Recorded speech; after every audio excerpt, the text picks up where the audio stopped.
May biyahe na naman kami ni Tommy. Oh, ay inang! Ako'y naglalaway na! Akin ang titimusan na re.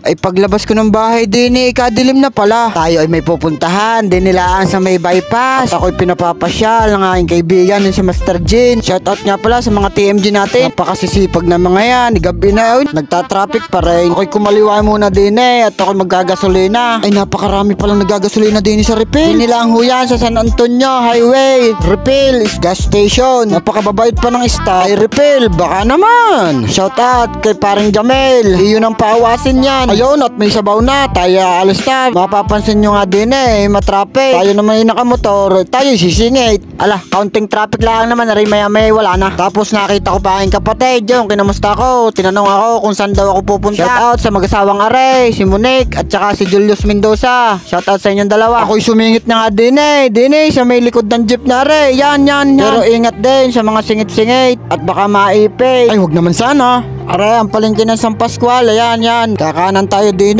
papuntang Bayanan. Shout out kay Kuya yung nasa tricycle. Ay, tingin-tingin sa akin, puging-pugi. Sabi ko, bakit gari nakatitig sa akin? Baka hihingi sticker. Ay, hindi naman kumaway. Pinatawid ko muna rin si Ineng. Aray. Tayong motorista ay kailangan maging mabait din sa daan. Kuha nyo ga, inyong tatandaan. Ay, wag nyo naman kakalimutan. Ayan ang Evergreen, din sa kanan ko. Andiyan tayo sa November 1. Ari naman ang boundary ng San Mateo at Poblacion yun. Nasa San Mateo na tayo. Medyo malapit-lapit na nga tayo sa bypass. Ay kadilim sa lugar na re. Buti na lahat paliwanag ang aking ilaw. Are ang Prime gas station. Tayo kakanan din are yung may cut ice na are. Tapos wala nang cut ice. Ano gayaw? Ay intro lang pala. Kita nyo gayan ay butas-butas din. Sa may guhit na yan. Di madilim din kung walang gayaw. Ala, nandun tayo sa Barangay Bayanan. Are madadaanan din ang mga sari-saring tindahan at iba't ibang kainan. Nadaanan din natin ang kay Boss Momon sisigan. Ay masarap di yan. Ay natimusan ko yung goto nila ay kasarap din kaya aking binabalik-balikan at ari nga tanaw ko na kay Master Jin restaurant. Balita ko'y kasarap ng biryani din ating titimusan. Kakaliwa na ako din naaamoy ko na yung kaning dilaw ko. Ari naman si Ima at sa gaslaw. Ay may nakita ako doon kanina isang Amerikanong hilaw sa galing namang mamahaw. Ari nga paparking na ako din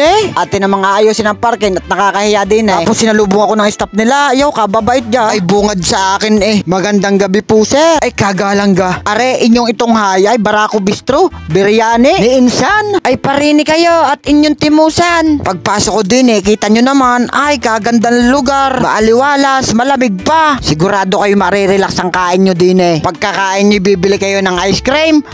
Ay sagak. Meron din ng inihimod, merong kinukutsara. Tapos ari pa mga presyo ay kamumura ay hindi kayo mapapahiya sa tunay na buhay. Picture pala ay tatatakam na akaw. Lalo na akong kinakain ko na may naaamoy na nga ako. Ay inang! Ako'y naglalaway na!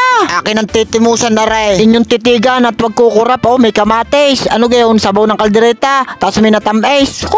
Sagak! Kaganda pa ng plating nila. Ay kita nyo. First bite. Thank you Lord. Are, huling nguya. Pipino. Kasarap. Halos buto na lang Salamat Master Jin. Napakasarap. Solid at sulit dito sa Barako Bistro. Ayan ang number nila. Kontakin nyo. Kung gusto nyo bila-bila ay kontak lang. Tapos umakyat na ako din Uy, kaluag pala din Kasarap din mahangin pa. Din lang yan sa Barangay Bayanan. Bypass. Kita nyo na agad. Papunta kayong Balagtas. Kaliwa. Pagpapuntang Bawan. Kanan. Makalampas ng tulay. Ayos na. Kaya kayo pumarne na. Barakos Bistro. Thank you sa inyong panonood. God bless.